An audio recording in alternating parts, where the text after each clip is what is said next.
Hey everyone, it's Dana from the Modern Mom Lounge. I am live for tonight's chat in the lounge.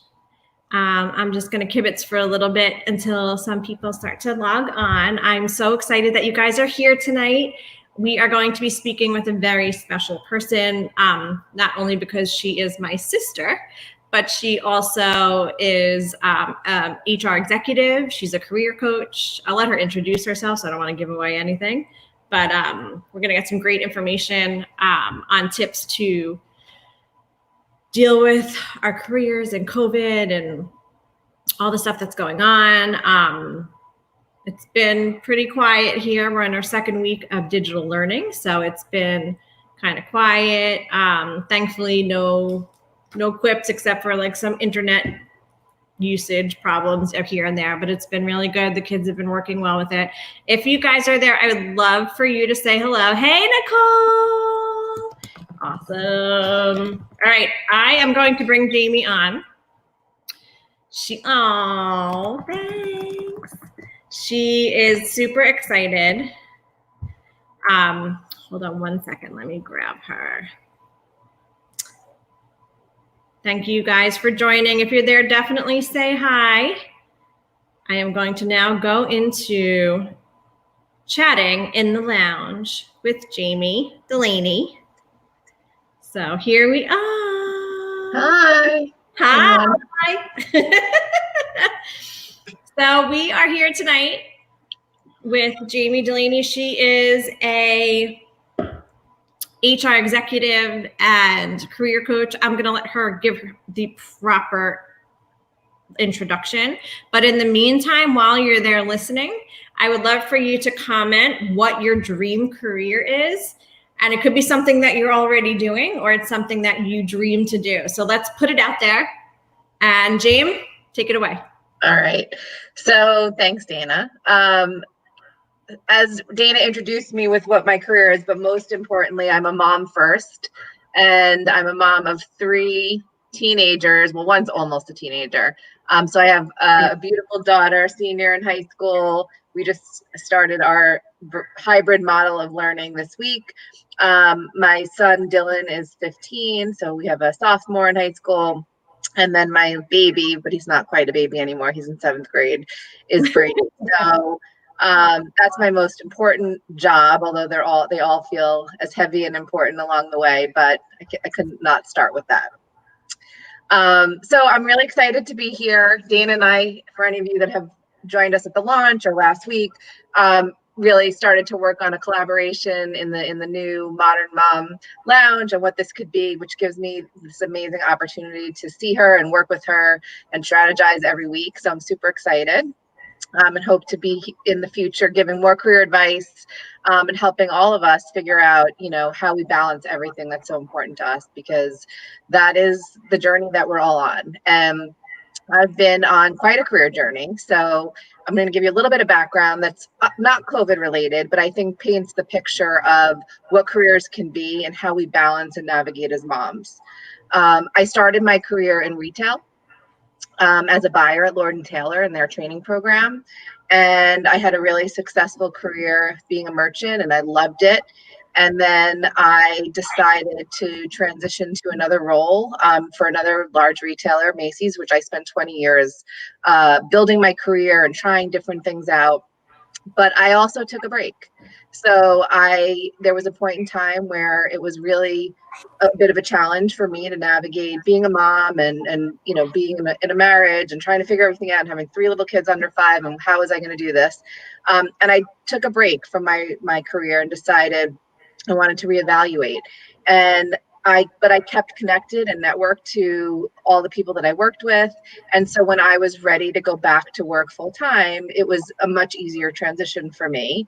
And I did that in 2010. And so I went back to Macy's in a project management role. So I'd been a merchant when I moved into a totally different role. And the benefit of working for a large organization a lot of times is you can take different career tracks. And that was one of the things that really was a hallmark in the organization, was giving people opportunities. And so I did that, but my heart was in HR. in any role I had, I was always volunteering to be the partner to HR, to build curriculums on training, to help with college recruitment. And so I realized that my real passion was around people and culture, and really what's at the heart of any organization. And so I transitioned into HR in 2012, and I've spent the last 8 years holding multiple roles within an HR organization. It's been such an amazing experience. And I most recently decided, based on things going on in my own life, that going to a totally different experience, but still anchored in HR, I'm doing consulting for smaller organizations and using my expertise in a different way, which is new to me, but super exciting. And I learn every day, and it's really helping me balance and think about the future and what I want, but also balance in a time where we're all kind of trying to figure things out. Yeah, no, I know. I can't believe you've been in HR for 8 years. I remember all of your different iterations and roles. I cannot believe that Brady is going to be a teenager. Hi, Vivi. Oh, look who's there, James. Hi, Vivi. Oh, Vivi was there for all this. I couldn't have done this without the support of Vivi, who was like the second mom to my kids. So I have to call that out. So that's one of the pointers I think that you can take from this also, is that it takes a village. It takes a tribe. Totally. Vivi's forever in our tribe. So I am going to dig in a little bit into questions. Of course, please, by all means, in the comments, ask any questions that you have for Jami. Don't forget to comment with what your dream career is. If you're currently in your dream career, on your way to it, or what you want it to be. We could do a little bit of manifesting here tonight, hoping to get you where you need to be. So, Jami, I think the first question I have is, what are the biggest challenges you think that moms face when it comes to their career and the new normal due to COVID? So I think we could all probably respond to this in so many different ways if we think about what we are facing weekly, daily, hourly, by the second, individually as families. But I'm going to really zoom out because I think there's something valuable for us all to kind of address. As if it wasn't hard enough to have it all before a pandemic as a woman and a mom, it's at a whole other level right now. And we are actually, as women and moms, there is a risk of the workforce shifting and pushing out a generation of moms that worked so hard to get where they were. And there are, it's at the risk of unraveling like decades of progress. And so we have to think about that when we think about workplace equality and our role now as sort of activists. So it's not even just the daily challenges that we have, but it's a much broader thing for us to consider. And so there's some interesting statistics that I want to share because I think it just helps drive us to figure out not just what's right for us, but also what we can do within the roles that we have in the organizations that we work for to drive change, to make people aware of how something like COVID or pandemic actually impacts women and their role in the workforce, and specifically moms. So these statistics will continue to evolve, but approximately 60% of jobs eliminated in the first wave of pandemic layoffs were held by women. Oh my God. Secondary, single moms have been particularly challenged and hard hit by this crisis and have lost their jobs at a higher rate. And then when they looked at female labor force participation rate, it is at a low that we haven't seen since 1986. So there's a real issue here that is bigger than what we have to deal with every day, getting up, figuring out our kids, figuring out how we're going to get our job done, how we're going to get our Zoom calls, and how we're going to navigate. It's really something that we have to think about and consider when we're thinking about our own decisions, but also the power we have as women and moms to continue to make sure that things do not go in a direction that we wouldn't want them to when we've worked so hard to get where we are. The other thing that's important to note is not just about the loss of jobs and the shift, but it's also the impact on the engagement of women. And so there was a study done of about 2,000 women, and women are 27%, they're reporting 27% lower in job satisfaction than men right now. And it just really comes down to that women are typically more responsible for balancing things within the home. And so the hardships of COVID, of hybrid, of distance learning, of being able to work remotely, which has its benefits, and there's other things about that are difficult. Not being able to have, childcare at home. All these things are coming into play. And even if you have the best partner, whoever that may be, it does fall on the shoulder of women. And so that's why when we get into some of the other questions and conversation, it's like, how do we continue to make sure that this doesn't happen at a more scalable level, and that it's not even just thinking about our day to day. Right. No, it's so true. It's like all of this, you want to grasp it all together and be able to do everything, but can you, where do you let go? Where do you, move from there? So what advice would you offer to moms trying to navigate their career right now? I mean, I'm a perfect example. Thankfully, my job is very flexible. I do go into the office and my husband works from home. So the flexibility is there for the virtual school. He's here for the kids and stuff like that. But what advice would you offer to moms that maybe don't have the liberties or, the flexibility that I have? So, I mean, I think it's twofold. I think it's about any time as moms or parents that we have to go to work, we're considering our children, right? And getting everything done. And so it's never easy. It's always a puzzle. It's always about prioritization. It's always about figuring out what works best for your family. And so now we've been thrown a different puzzle and a different challenge. And so we have to think differently. The same way our work has changed, and that change is constant, and we need to be resilient. We need to think about our life and our family and in the same way. And so there's things that we should consider. So remote working, for those of us, which is a lot of people, have that option, not everyone, but are able to remote work, there's benefits of that. There's benefits and there's challenges. So what can you look at as remote working? I may not need to commute. What can I get done in the morning when I normally would be commuting, but my kids are sleeping? And so you have to start creating different boundaries and a different work schedule where you may have been used to an 8 to 6 or whatever that may be. How do you start to build and schedule time that may not be traditional to what we knew before, but really is the new way? So it's not that you're alone in it. It's just about being able to kind of look at your day, your week, as far out as you can go, and say, how do I block time differently than I used to? I think the other thing is, we need to be creative in how we get support and ask for help. So it may be huge. It may be that I'm calling Dana and saying, I need to get on a call. Are you free at 9? I mean, my kids are older, but imagine I had a 4-year-old or 7-year-old. Can you talk to my 7-year-old while I'm working this meeting and keep them occupied? Because I don't want to put them in front of a screen. I've already scheduled out the day between school, screen, what, other activities I can actually give them. And so it's being creative on how you virtually use support within your family, your friends. I think it's also about your mom tribe, right? Like, how can you help one another? The weather is still decent. So are there friends that can help you and bring kids together to do activities outside while you might have an important meeting?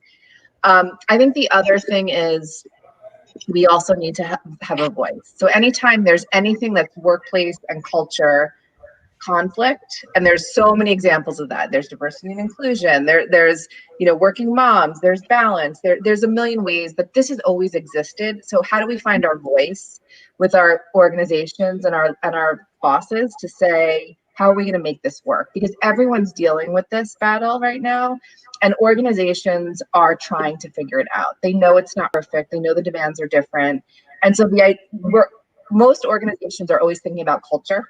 Right. And engagement. And now they're just thinking about it through a different lens. And so having a voice in that is really important. I think the other thing that I would say is, as much as you can plan ahead and have calendars and with your partner, figure things out the best you can, right. And set boundaries, the better you're going to be. So we just have to be a little bit different in how we're planful.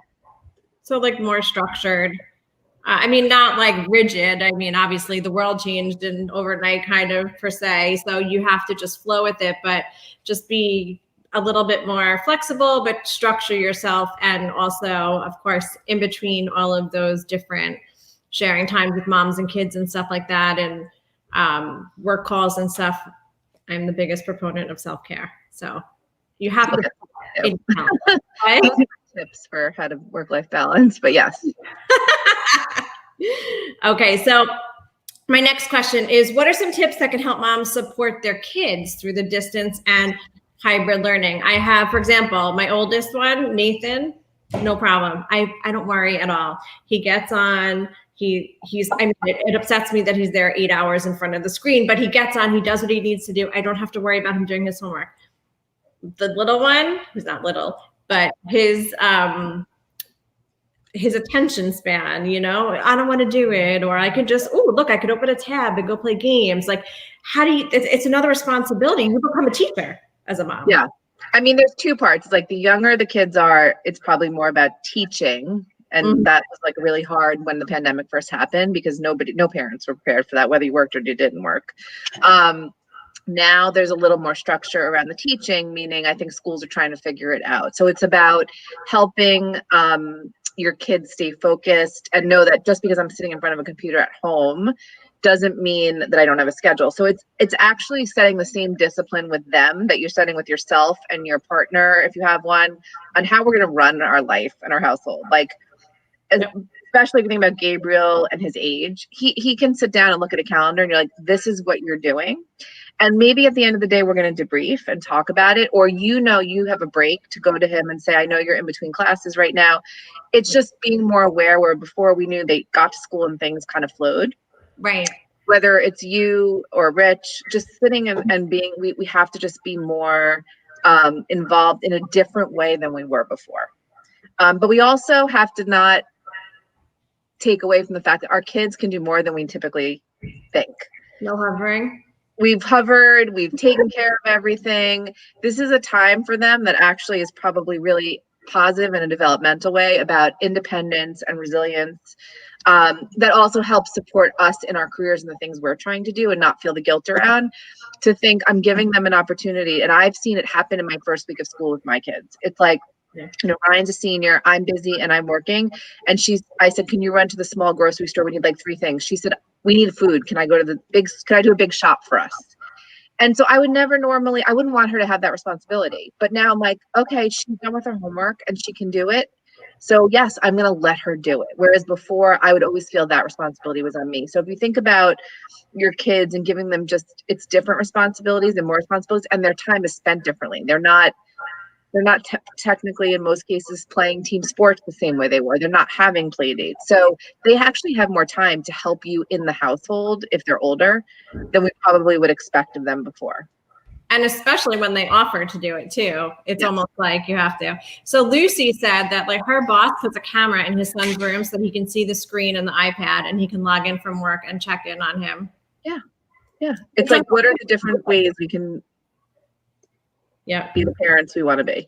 I forgot who was telling me. One of the moms was saying how during the last quarter of last year, it's of no fault of anyone, but the virtual learning was very scattered, and like the kids weren't paying attention and things like that. So this year, I wish I remember who just telling me. Anyway, so she works outside of the house. Her kids are 13 and 15, like mine.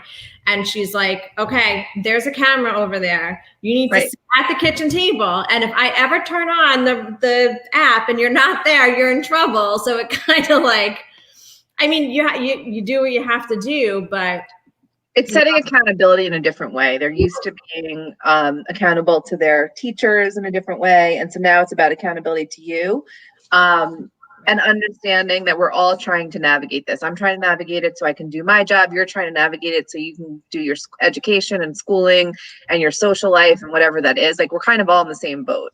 And so we can't just, like, I hate to say dumb it down, but like, they're capable if you explain it to them at a certain age and you set schedules and actually I think kids want that. Yeah, I think it's more the parents that are like, I don't know if they can, that could be holding the kids back from, like you said, doing something that they technically could do. Yeah. And I think we're all in a better place now with school starting than we were when the pandemic first happened. Everyone was trying to figure everything out. Now there's a little bit more for us. We've all been used to working in the new normal and like to think about our careers and how do we get things done differently and be creative and have a voice. And so it's just, I I go back to being a mom. We're forced to be creative and resilient no matter what the situation is. Now it's just a new situation, right? The stage has changed, the background state changed, like all those things, but we always figure it out. Now it's just like, it's like a new puzzle that we have to figure out. Oh, I like that. We always figure it out. We do. I'm biased to that, yes. Okay, so what are your top 3 recommendations for moms that are thinking about re-entering the workplace? So they've been home through the normal, or through the new normal, or maybe they've been stay-at-home parents and now they want to start their career. Yeah, so this is more of a general, but it could be COVID related, because you might feel like, oh my, now that what's going on, like there are less jobs, how am I going to do it? But I'd say you go for it in the same way. If you're ready to transition back to your career, you approach it in the same way. Networking is number one, and people are so much more virtual now and online and using social media or LinkedIn. And the best way for you to start telling people you're ready is through your network. And obviously the unemployment rate is much higher right now. So it is easier when you know people and you have connections. And so the more people you can link into and start building relationships with, and people are willing to connect and talk and help you. And so it's like, don't be afraid. Now, I would say that always, but I think really right now is even an opportunity to amplify that. So networking is like number one. I think obviously don't take for granted the work you may have been doing while you were not working outside the home. You are working. We are always working. And whether it's doing things within the school, volunteering our time, certifications, we have a side hustle. We need to make sure that those build us up and help us with our transition into, if we want to go back or transition back into the workforce. So don't discount that, feel confident about it, and make sure that you're amplifying it and you're talking about that way, because moms can do a lot of things. And if you think about that and you can tell the story and you can talk about your accomplishments, they may not be what you traditionally think of an employer wants to hear, but an employer is listening. And they just want to know you have the skills, the talent, and what it is they're looking for. And just because you took a break doesn't mean that you're not valuable to the role that they're looking to fill. And so I think sometimes we think, oh, we can't do that. But you've done things. And even if it's just running your household or volunteering, like make sure that you feel confident in that. Yeah, I think a lot of moms also have what I call like imposter syndrome, where they think that they can't do it. Oh, that's not me. I can't do that. But they really can. You can. So you just have to get a little creative in how you present yourself. Yeah. And I think the other thing, it's like a lot about your storytelling. And so who are your advocates and your sponsors that you can practice with before you start to put yourself out there. So people that all already think you're badass and awesome, and whether it's as a friend, as a mom, peer, as a mom, that can help build that up for you, and so that you can start to tell your story that's going to translate into for an employer and why they should hire you. Okay, now those are awesome pointers. Okay, so how can moms find work-life balance with the new demands in the COVID world? So what recommendations would you give to get that if there is such a thing as that balance?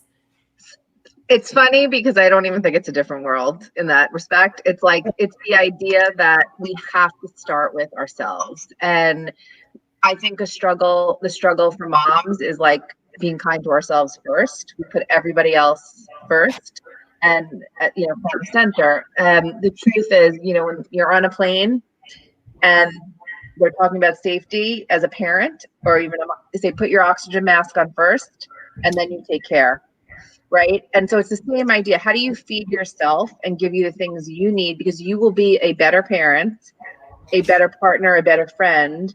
And that's how you're going to also excel in your career. It's like, it's always about balance. And so there are new types of boundaries, there are new ways, and you have to be creative. Like, I don't commute anymore. So do I get up earlier and use that commute time, not to start working, but to do the exercise and the reading of a book, or the time that I needed to feel good about me? And so you have to keep feeding yourself the oxygen, the vitamins, the nutrients, whatever that is. And I think we always feel guilty about that, but we're not, there's changes right now that actually afford us to do that. We have to be able to set boundaries at work because of it. And it's our own personal boundaries or boundaries in our family, but everyone else, work, family, kids will benefit if we do that. So I think it's really, finding that time for self-care. I think the other thing is we have to start thinking about things like one day at a time, because everything can literally change tomorrow. And if we haven't learned that from this whole pandemic, then I don't know when we will. And so it's like, I can do the best planning I can do, but how do I just get through this day and feel good about it and feel accomplished and feel successful and celebrate the wins and the learns. So my advice is also about one day at a time. And then just overall lose the guilt. Like there's just no space and time for that right now. No, I mean, those are monumental tips because it's true. I mean, you always feel guilty. And if, like you said, COVID was basically overnight, the world could change overnight again. And we just need to kind of like roll with it per se, but take everything day by day. Yeah, you're so smart. And I always knew that you were, but you're like so smart.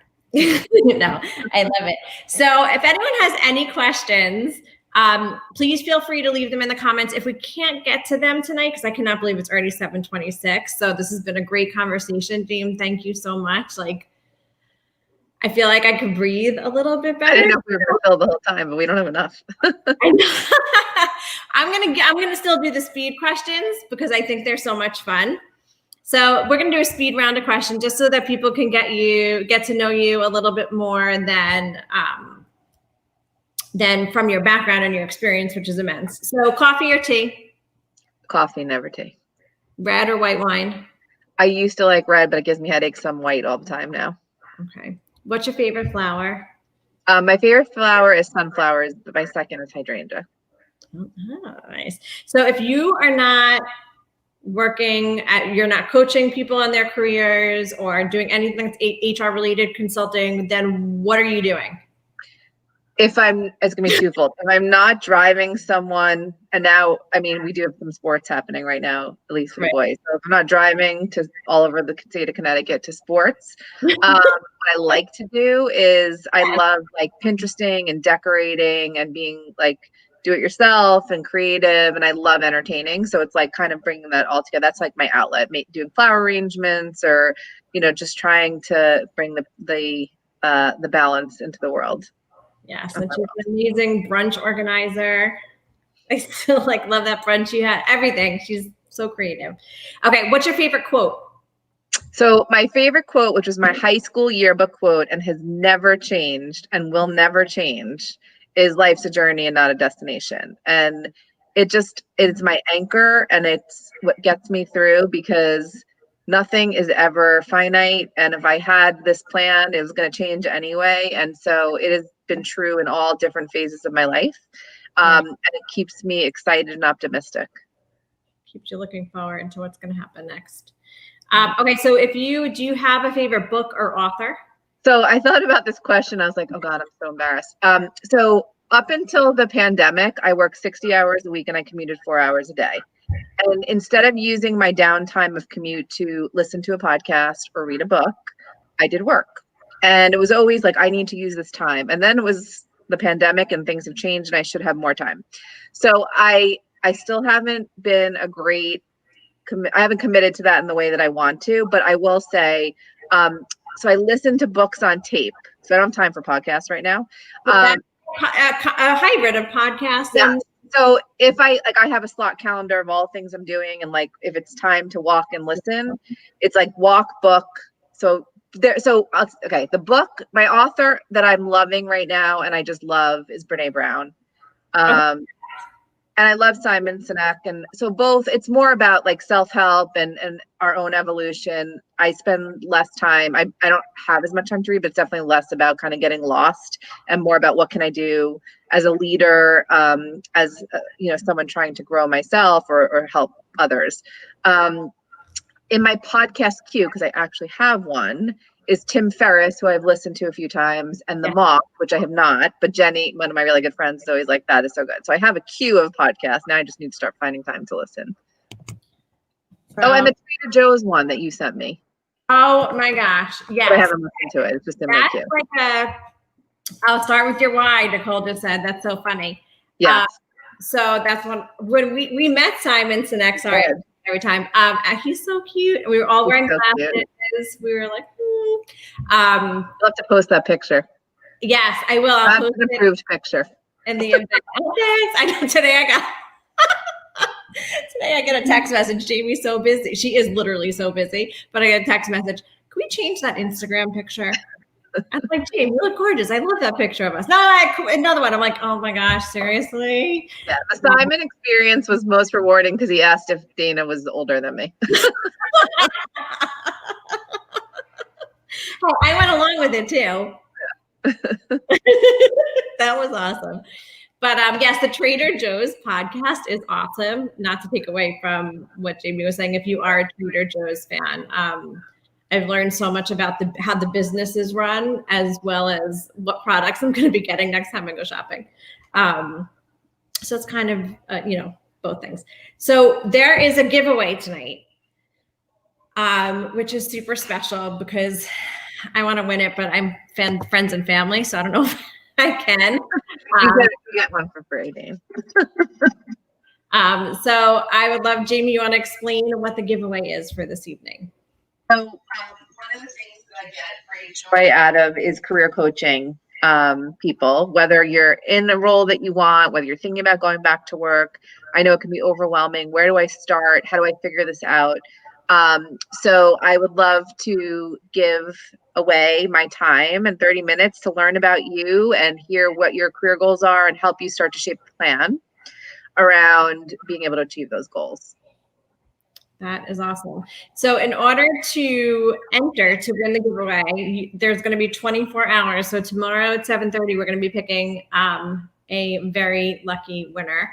Comment below if you're in your dream career or you want to get to your dream career. That will enter you to win. You can also tag some of your friends that you think would be interested in this opportunity. It's phenomenal.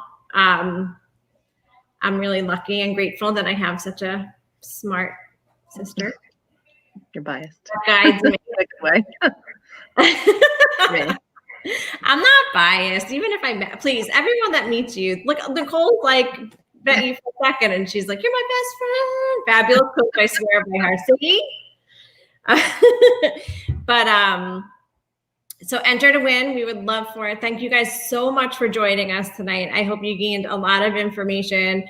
I definitely did. I'm going to do a transcript of this video because I think a lot of the points and little golden nuggets that Jamie provided are going to be super helpful now and in the future, regardless if it's COVID related or anything else, just women, moms having careers and, feeling good about themselves too, which you always should. So if you have any other questions too for Jamie, please feel free to comment below. If she doesn't see them, I will nag. I'll text her. But have a wonderful night, everyone. And I'll see you guys next week. Good night. Thanks for having me. Oh my gosh, of course.